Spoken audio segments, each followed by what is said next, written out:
Do you have a first memory?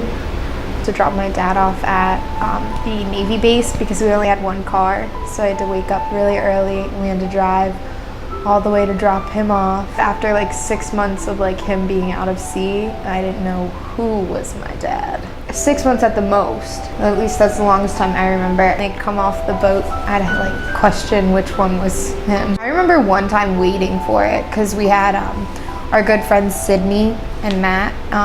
My dad was on the same crew as Matt, so they went out together.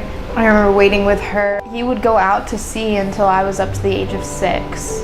And then when Ty was born, I was 6, and within that first year, we had moved up to Connecticut where he worked at a museum. And then they'd come back and they'd be back for a while, and they did that like a couple times a year.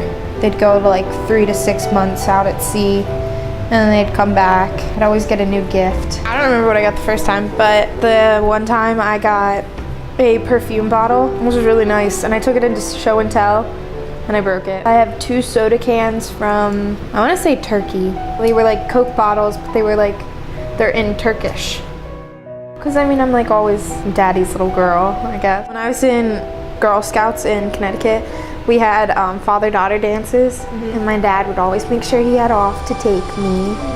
All the other girls and like the troops would come with their dads. I think like we still would have had a good relationship with my dad because like that's just like we're just a close family, like, and he made me appreciate him that much more, like especially now, like I like respect what he had the initiative to like join the Navy, and like while it's not like the biggest part of our armed forces, I think it's still a really important thing, and I think it's awesome that like he went out and did that. Like he could go away from his family that long to like serve his country.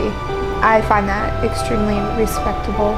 It takes a really strong person to be the spouse of someone in the military, so he always told me that he'd never wish it upon his kids to have to join. I love my dad.